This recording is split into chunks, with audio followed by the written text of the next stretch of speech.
let's go to our second book, which is Dr. Joe Vitale's Zero Limits, along with Dr. Hewlin और मोर्ना और doctor ह्यूलन की teachings के चलते doctor ह्यूलन के साथ डॉक्टर जो वाइटाले ने बहुत सारा समय बिताया सिर्फ समझने के लिए प्रैक्टिस, ताकि वो बुक में बहुत अच्छा सेंस लिख पाए।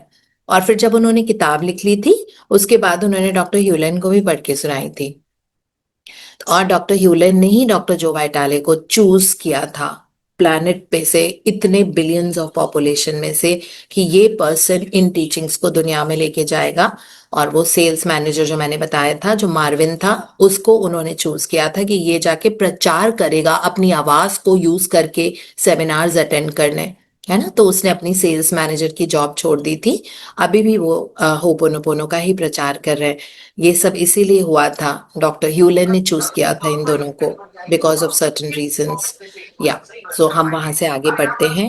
And Meetu Gupta from Kolkata will be reading for us. So कल हमने वहां पे छोड़ा था जहां पे डॉक्टर ह्यूलन से फिर से डॉक्टर जो वाइटाले ने पूछा कि आपने कैसे इतने सारे जेल वाले वो जो क्रिमिनल्स थे उनको आपने कैसे ठीक किया। So doctor Hulan was like, it was not just me who did it, you know. So ये बहुत एम्बिगुअस सा सेंटेंस था कि मतलब मैंने अकेले नहीं किया उनको, वो तो डेप्यूटेशन तो उन्हीं की हुई थी एज द हॉस्पिटल सुपरिटेंडेंट। तो लेकिन वो कहते नहीं नहीं, उनको ना मैंने अकेले नहीं किया था। तो डॉक्टर जो वाइटाले के मन में क्वेश्चन मार्क आए बहुत सारे, यू नो, डोरेमोन की तरह वो दिमाग में वो क्लाउड, वो बबल आया कि उन्होंने कहा कि अच्छा ये क्वेश्चन मार्क क्वेश्चन मार्क। तो उन्होंने कहा, oh God, I want to know so much more, मुझे और ज्यादा जानने की जरूरत है, ये कैसी बातें कर रहे हैं। और जितना ज्यादा वो कुछ बताते थे, एक्सप्लेन करते थे, उतनी उनकी जिज्ञासा बढ़ती थी, you know, that he really wanted to know more कि अच्छा ये कैसे किया, तो कौन किया, अगर आपने अकेले नहीं किया तो किसने किया ये, you know. So that's what it was. तो फिर एनी हाउ उसके बाद से हम आज का पढ़ रहे हैं। हाँ जी, over to you Meetu. Good morning, Trupti. Good Good morning, morning, very everyone. Good morning Meetu. हाँ जी। It appears that everyone who does Ho'oponopono has a rather hypnotic story to tell. For example, dear Dr. Hewlin, I attended the Ho'oponopono gathering in Philadelphia recently. I want to thank you deeply and humbly from a melting heart for reminding me of the way home. I am eternally grateful to the divine, to you, and to all the children who help you to do this work of teaching. What follows is a testimonial of sorts in response to the workshop. It is a sharing for those who might wonder about the power of Ho'oponopono. If it would be helpful to share, please do. If not of interest, discard, and may my gratitude to all be sufficient. Deep, heartful thanks to you all. May God grant you all peace, wisdom, health, and a long life in which to clean and come home. Much, much love and blessings. Dana Hen, Testimonial of Philadelphia Ho'oponopono Gathering. अच्छा, जो अभी जो gathering हुई थी ना, जिसमें doctor ह्यूलन और doctor जो वाइटाले को साथ में बहुत ज्यादा टाइम स्पेंड करने का मौका मिला, वो फिलाडेल्फिया में हुई थी, वो भी वीकेंड थी। लेकिन जैसे हमने अभी पढ़ा था पिछले वाले चैप्टर में कि डॉक्टर ह्यूलन चाहते थे कि अब बहुत इनफॉर्मल रूप में वर्कशॉप्स करेंगे, बिकॉज उनको लग रहा था कि लोगों को ये बात बहुत आराम से समझ में नहीं आ रही थी। अगर आपने डॉक्टर ह्यूलन के वीडियोज भी कभी पहले देखे होंगे अबाउट होपोनोपोनो, जो यूट्यूब पे मिलेंगे हमको, जेनरिक जो वीडियोज हैं, उन्हीं के मतलब पूरे उसके क्लिपिंग्स हैं, कुछ 20 मिनट की, 30 मिनट्स की, इन्हीं सब गैदरिंग्स की क्लिपिंग्स हैं, है ना। और बहुत वैसे ईस्टमैन कलर में है, ब्राउन ब्राउन, बिकॉज उस वक्त टेक्नोलॉजी एंड कैमरा और वो सब इतना ज्यादा वो नहीं होता था। तो बट देन वो कुछ कुछ आपको मिल जाएगा, तो उसमें भी देखोगे कि लोग ना कभी कभी हंसी भी उड़ाते थे डॉक्टर ह्यूलन की, बिकॉज उनको समझ में नहीं आता था ना। कहते हैं कि जिस इंसान को समझ में नहीं आता वो बहुत मॉक करते थे, अच्छा तो सारी मेमोरीज हैं, तो वो कहीं पे वॉर हुआ है तो हम जरूर, हमारे एंसेस्टर्स उसमें रहे होंगे, इसीलिए हम इस तरह से ना, मतलब मॉकरी करके। तो वो डॉक्टर ह्यूलन पे कोई फर्क नहीं पड़ता था, किसी ने कुछ भी किया, कोई कुछ भी बोल रहा है, बिकॉज उनको तो ये था दैट, इसीलिए वो बोलते थे, है ना। अगर आपको याद है तो वो प्रे किस लिए करते थे, वो क्लीनिंग करते थे बिफोर एवरी वर्कशॉप, इसलिए कि जिन लोगों को जेन्युइनली इसको समझने और सुनने की जो इस काबिल है, मतलब सबकी कॉन्शियसनेस इतनी रिसीविंग एंड पे नहीं होती है, इजंट इट? हम में से भी बहुत सारे लोग हैं जो प्रायोरिटाइज नहीं करते हैं, ना मैजिक बुक को करते हैं ना इसको करते हैं, तो नहीं प्रायोरिटाइज करते हैं, और हम क्विक रिजल्ट्स देखना चाहते हैं कि हमारे लाइफ में कोई जादू की छड़ी जैसा कुछ हो जाए और आज ये प्रॉब्लम है और एक हफ्ते में वो पूरी ठीक हो जाए, है ना, लेकिन हमको कुछ करना नहीं है। तो इसका मतलब है वो कॉन्शियसनेस अभी उतनी है नहीं, या अगर नींद नहीं खुलती है और ऐसा लगता है कि मतलब अपने आप को ऑर्गेनाइज नहीं कर पा रहे हैं, तो अभी कॉन्शियसनेस अभी इतनी खुली नहीं है, अभी उनका ज्ञान चक्र है नहीं रिसीविंग वाला, है ना। तो इसीलिए आपको भी दिक्कत आ रही होगी, अगर आपने उनको रेफर किया है तो आपको भी दिक्कत आ रही होगी कि कैसे मैं बोलूं, समझते क्यों नहीं है, इतनी लाइफ में उनकी प्रॉब्लम चल रही है, आ क्यों नहीं रहे, है ना, क्योंकि नहीं उनकी कॉन्शियसनेस अभी ओपन है। तो इसीलिए डॉक्टर ह्यूलन बोलते थे, हमेशा क्लीन करते थे कि सारे लोग जिनकी ओपन कॉन्शियसनेस है, जो रिसीविंग है, जिनको ये वाकई सुनना है, अप्लाई करना है और लोगों की सेवा करनी है, इन टीचिंग्स को लोगों के बारे में बता के बस वो ही मेरे कॉन्फ्रेंस में आए। तो पिछले वाले में तो 12 ही लोग थे, क्योंकि थे ही नहीं फिलाडेल्फिया में ऐसे लोग जहां पे वो उस रिसीविंग एंड पे और इस क्वालिटी ऑफ द टीचिंग्स को वो समझ पाए, है ना। अगर हम सब हैं तो हम सब में डेफिनेटली कुछ ना कुछ ऐसा है दैट हम इन टीचिंग्स को समझ पा रहे हैं, क्योंकि हम भी बहुत इवॉल्व होके यहाँ तक इस स्टेज तक पहुंचे हैं, है ना। हमने अपनी लाइफ में बहुत वर्क किया और हम सब ने बहुत वर्क किया है अपने ऊपर, इसलिए हम यहाँ तक पहुंचे हैं कि ये टीचिंग्स हमारे पास आ रही हैं। तो वही जो उनकी डाना है ना, शी सेड दैट जो फिलाडेल्फिया में जो इनफॉर्मल सी वो सिर्फ 12 लोग की वर्कशॉप थी, तो वो कह रही हैं कि बहुत ज्यादा लाइक उनमें what ever it is, like जिन लोगों के लाइफ में चेंजेस आए हैं इस प्रोसेस को यूज करके, they should definitely report this to people कि उनके लाइफ में क्या क्या चेंजेस आए, ताकि जिन लोगों के लाइफ में सफरिंग है उनको बहुत ज्यादा मोटिवेशन मिले। तो या वहां से टेस्टिमोनियल के बारे में। Dr. Hugh Len began the workshop with a lecture and drawings. He laid out the cosmology of Ho'oponopono. He asked us, "Who are you? Do you know?" Together we explored the incredible, eternal, limitless, total, complete, empty, zero reality of our true selves from which all peace emanates. Home, he called it. We then explained with him the nature of what is a problem. Have you ever noticed, he asked, that whenever there is a problem, you are there? Does that tell you anything? Like old Socrates, he engaged us in the process, coaxing questions and answers. Little did I know that Dr. Hugh Len was deftly exhuming these hidden memories and judgments for cleaning and transformation. Caught in the net, I raised my hand, asked questions, and made comments. However, as the days went by, it began to feel to me as though every time I asked Dr. Hewlin a question, he put me down. I felt dissed. Each answer burned me, and I felt publicly shamed and humiliated. By Sunday morning, I was so angry with Dr. Hewlin, I wanted to leave. I judged him as arrogant, controlling, and dominating. I sat there, stewing, angry, ready to cry. I was so angry, I wanted to leave, unsure whether I was going to bail or not. I did get up and go to the bathroom, afraid I would start crying right there in the meeting room.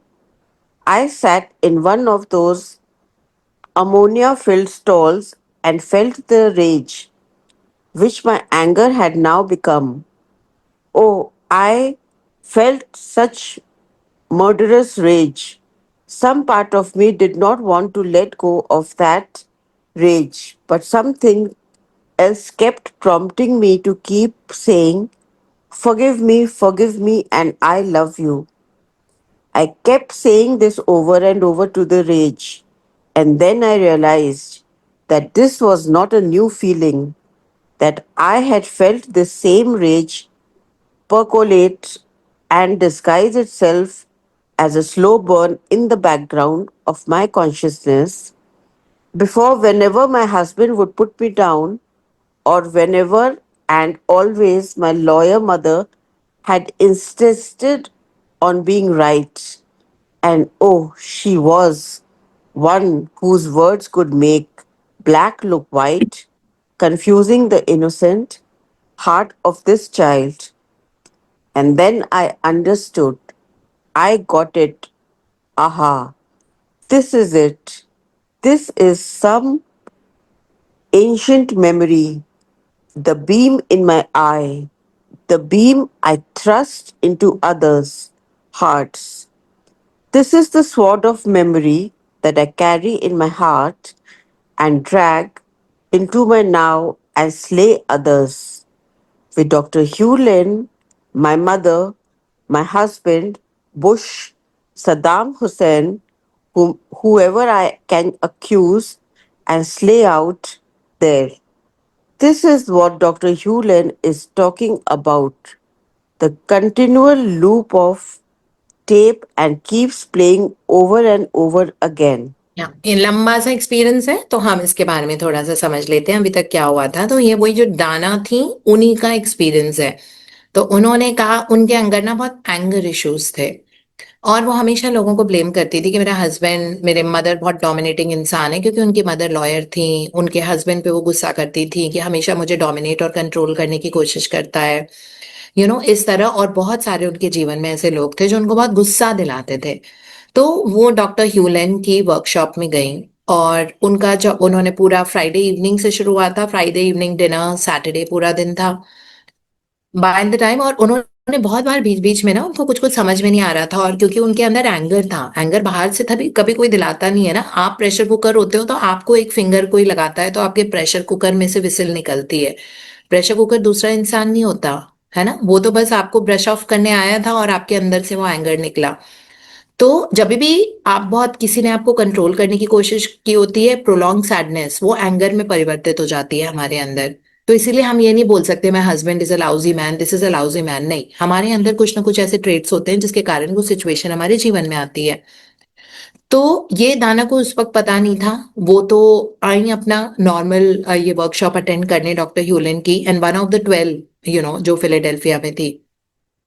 तो Friday evening इन्होंने dinner से attend किया, और उन्होंने बहुत अच्छे से तारीफ की डॉक्टर ह्यूलन की कि इन्होंने बहुत अच्छे से समझाया पूरा, है ना। कॉस्मोलॉजी का मतलब है पूरा कॉस्मोस, एवरीथिंग अबाउट होपोनोपोनो उन्होंने समझाया, जितनी भी चीज वो समझा सकते थे।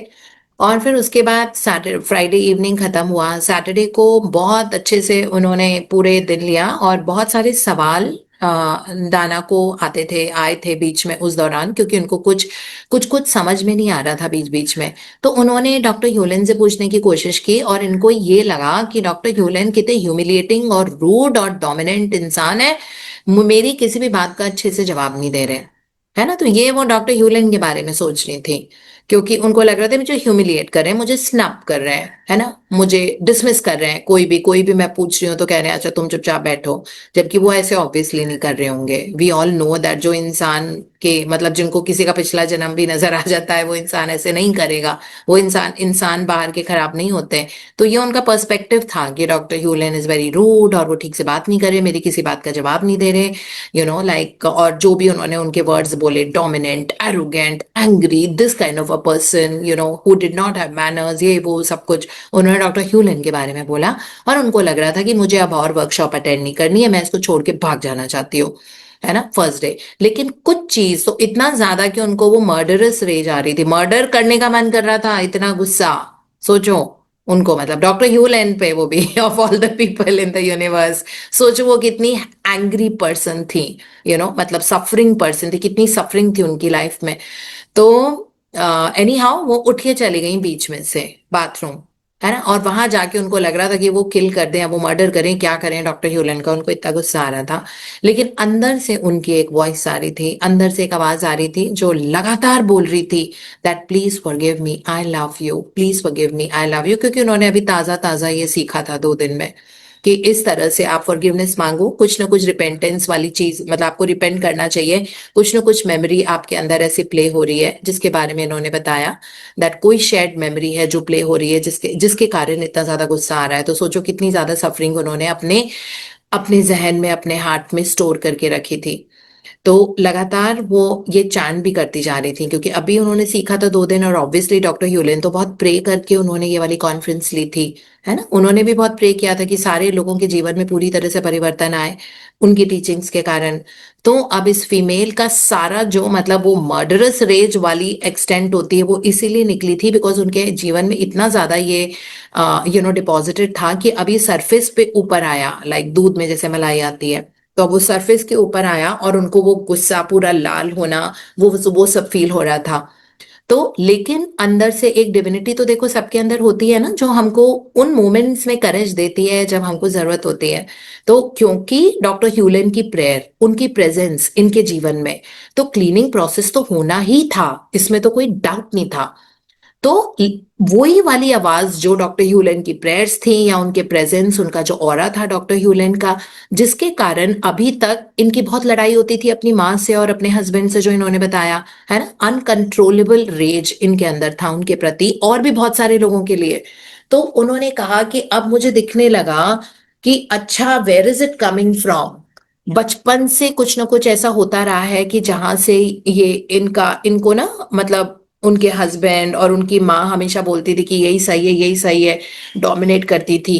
तो इनका कंट्रोलिंग, इनको वो कंट्रोल, इनको ऐसा लगता था कि मेरी मदर बहुत कंट्रोलिंग है। फिर उसके बाद उनकी शादी हुई, तो शादी भी ऐसे आदमी से हुई जो बहुत कंट्रोलिंग नेचर था उनका, है ना, जिसके कारण, और वो सब था क्योंकि ये अपने अंदर दबाती जा रही थी। तो ये सारे एनवायरनमेंट में जितने भी लोग इनको मिलते थे उन सबको वो यही देखती थी, अरे ये भी बहुत है, खराब है, ये भी कंट्रोलिंग है, ये तो बहुत गुस्से वाला है, ये ऐसा है, ये वैसा है। एक्चुअली वो वैसी थी, इसलिए इनको सारे लोग ऐसे ही वो अट्रैक्ट कर रही थी, है ना। तो ये चीज उनको पता लगा कि मैंने अपनी डिविनिटी को इतना सताया है पूरे जीवन भर, तो उन्होंने ये बोलना शुरू किया, प्लीज फॉरगिव मी, है ना। इतना दुख दर्द उन्होंने अपने अंदर दिया था अपने आप को, एंड आई लव यू। तो ये 2 वर्ड्स यूज करती गई, चैंट करती गई, करती गई, करती गई, और जिसके कारण उनको अब समझ में आने लगा that where is all this coming from, इसका बैकग्राउंड स्टोरी क्या है, क्या हो रहा है मेरे साथ, है ना। और ये थोड़ी सी टोन डाउन हुई, और फिर जब वो बाथरूम से वापस आई, और like she participated in the conference एक अलग अंडरस्टैंडिंग के साथ अब, क्योंकि इनको ये पता लगने लगा था कि अरे ये सब बाहर ऐसे नहीं है। चाहे वो सद्दाम हुसैन पे मुझे गुस्सा आ रहा है, चाहे जॉर्ज बुश पे आ रहा है, चाहे मुझे अपने माँ पे आ रहा है, मेरे हस्बैंड पे आ रहा है, I can not accuse them.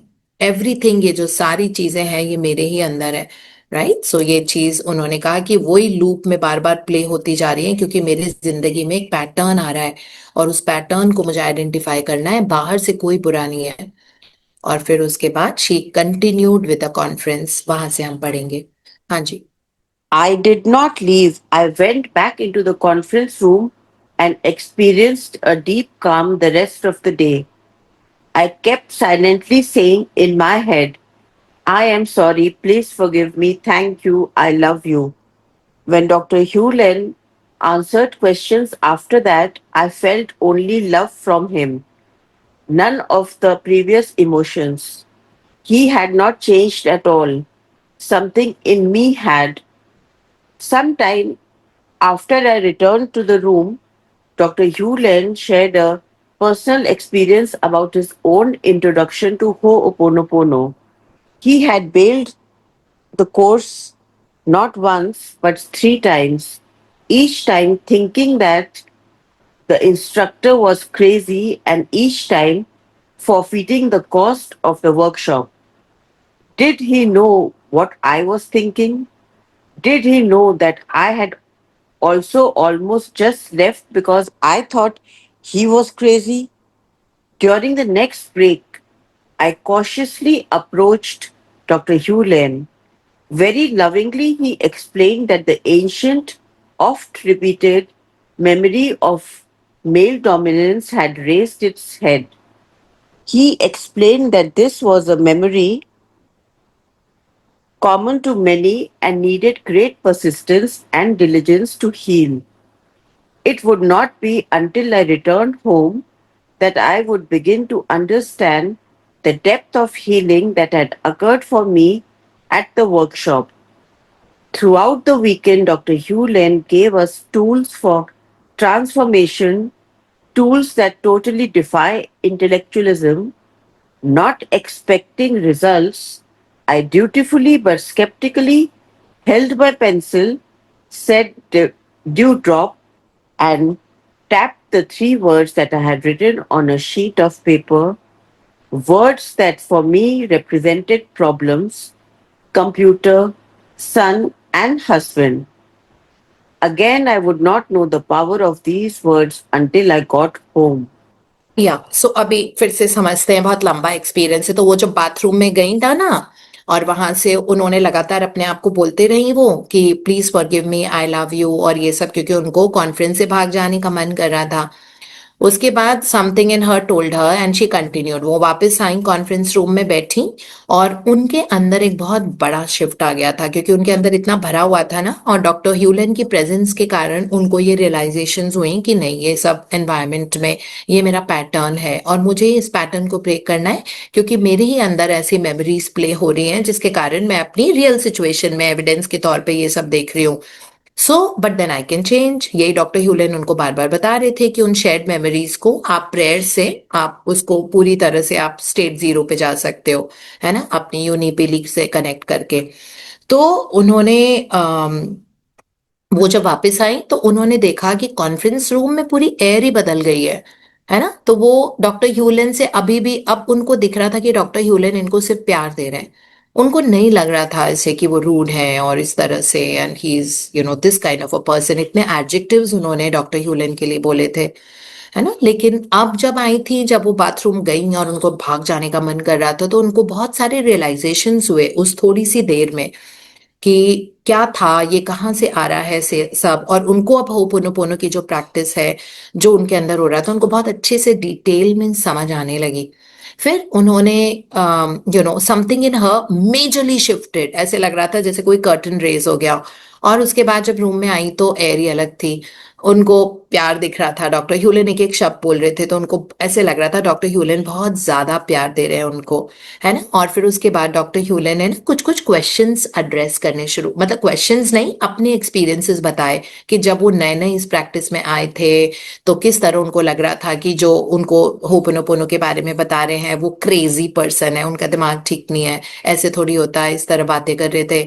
तो कह रहे थे कि मुझे तो 3 बार मैं उठ के गया और फिर मैं वापस आया, क्योंकि मुझे बिलीव ही नहीं हो रहा था कि इस तरह से ये प्रैक्टिस होती है कि आपका पूरा जीवन बदल जाता है, आपको पूरी किस्मत का परिवर्तन कर सकते हो इन प्रैक्टिस को लेके। तो उनको ये लग रहा था, है ना। सो एनी हाउ डॉक्टर ह्यूलन का अब बहुत अलग स्टैंड था। और ये जो फीमेल थी डाना, इनको ये लग रहा था कि डॉक्टर ह्यूलन इनके मन के अंदर की बात जान गए हैं और अपने एक्सपीरियंस से उसी चीज को समझाने की कोशिश कर रहे हैं, क्योंकि वो भी यही बोल रहे थे कि मुझे लग रहा था क्रेजी है, मुझे बिल्कुल मजा नहीं आ रहा था, मुझे लग रहा था मैं चला जाऊं, लेकिन मैं दोबारा वापस आया, फिर मुझे लगा कि अरे ये फालतू की बातें होती है, ऐसा थोड़ी कुछ होता है। उसके बाद मैं थर्ड टाइम वापस आया, है ना। तो ये चीजें वो बता रहे थे, और इस फीमेल को वो लग रहा था कि ये ना, ये सारे इश्यूज जो इन्होंने बताए ये मेरे साथ अभी हो रहा है, मुझे भी ऐसा ही लग रहा है। तो इनको लगा कि ये मेरा मन कैसे जान गए इस तरह से। तो उसके बाद उन्होंने एक और, अभी तो हमने सी पोर्ट पढ़ा था पिछली बार, और ड्यू ड्रॉप्स जो सेकेंड टूल होता है ना। सो उन्होंने ड्यू ड्रॉप्स टूल के बारे में बताया और इस वर्ड की इंपॉर्टेंस के बारे में बताया। ड्यू ड्रॉप्स मतलब ओस की बूंदे, हिंदी में जो बोलते हैं। तो उन्होंने ड्यू ड्रॉप्स वर्ड, ये इनका सेकंड टूल था। और इस फीमेल को उन्होंने बोला कि ठीक है, मतलब सारे लोग जो बैठे हुए थे वहां पे, उन्होंने बोला कि जो भी आपके लाइफ के क्या इश्यूज है वो वर्ड्स लिखो। तो इन्होंने 3 वर्ड्स लिखे, क्योंकि उनके कंप्यूटर में बहुत ज्यादा प्रॉब्लम आ रही थी। इनका बेटा, जिसमें जो भी ग्लिच होगा, जो भी ब्रेकडाउन होगा इनका बेटे के बीच में, तो इन्होंने सन लिखा। और हस्बैंड लिखा, क्योंकि हस्बैंड के बारे में इन्होंने बताया कि उनका बहुत कंट्रोलिंग नेचर था, है ना। और इन्होंने उसको, मतलब ड्यू ड्रॉप्स वर्ड को टैप किया उन तीनों के नाम पे। मतलब so she held a pencil, said dew drop, and like tap the 3 words, मतलब पेंसिल से टैप किया, dew drop dew drop dew drop, मतलब ड्यू ड्रॉप, ओस की बूंदे डाली तीनों नाम को लिख के, पेंसिल से लिखे तीनों नाम शीट ऑफ पेपर पे। और पेंसिल का जो एंड होता है उसे टैप करके उन्होंने कहा dew drop dew drop dew drop. ये इनका सेकंड टूल होता है। सीपोर्ट हमने पहले पढ़ा था, अब ये वाला है ना। ये भी होता है, गोल्ड रिंग, बड़े सारे टूल्स हैं इनके। तो ये किया। अब ये इनका घर जाने का, अब कॉन्फ्रेंस खत्म हो गई, ये वाला इन्होंने किया। अब दाना घर गई तो घर में इन्होंने क्या चेंजेस देखे, हम ये पढ़ेंगे। Again, I would तो not 7 बज गया है, लेकिन वो एक्सपीरियंस हम देखते हैं, पूरा पढ़ लेते हैं एक बार, देखते हैं कितना लंबा है। हाँ जी। Again, I would not know the power of these words until I got home. When I got home, my husband and son greeted me, both grinning. They said, "Guess what we got while you were out? A new computer." I guessed. We had been having computer problems, which defied hours upon hours, no lie of technical support from in-home technicians, to the point that I was seriously wondering if we had a computer nasty, be it genie or ghost. More importantly, we had been having many family meltdowns in the past few weeks over out fickle computers. I did not care about computers. I just wanted harmony. I was a little surprised when both spouse and son said yes, they had bought a new computer.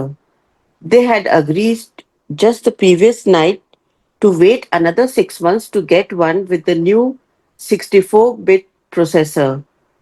They then said, "Guess what kind?" I went down the list: Dell, Hewlett Packard, Sony, Gateway, Compaq, and so on. I named every kind of computer you could think of. "No, no, no," they said to each guess. I gave up. I cried. Now my husband of 30 years is a man of very strong ideas. He has an iron will, which, when focused and conscious, this determination, however, can Conscious feel is nothing. Skip the line, Mitu. when he's Fo- not so, which, when focused and conscious, is nothing less than fantastic determination. When he's not so conscious, this determination, however, can feel more like stubbornness, and nothing can move him. He had been a staunch PC advocate, and nothing, I mean nothing, would have changed his mind. So when they both shouted at me, "Apple, you could have scraped me off the floor." You see, originally I had wanted an apple, but apples were not allowed in our home any more than pork is allowed in a kosher home. I think we'll have to stop here, Mitu. बहुत time होता जा रहा है. I know it's a long experience and a very beautiful experience. But we'll have to stop it here. And thank you so much. You have such a convent English, like really wonderful. Thank you for reading, and God bless you. Thank you. Thank you so much. So experience अभी continue है। तो हमने जो पढ़ा था कि इनके life के 3 इश्यूज थे इस वक्त, है ना। एक था कंप्यूटर, बिकॉज इनका सारा काम, दाना का काम कंप्यूटर पे होता था, और इनका कंप्यूटर कभी बंद हो रहा है, कभी खराब हो रहा है, कभी ठीक होके आ रहा है, और बहुत टाइम से ऐसा ही चल रहा था कंप्यूटर के साथ में।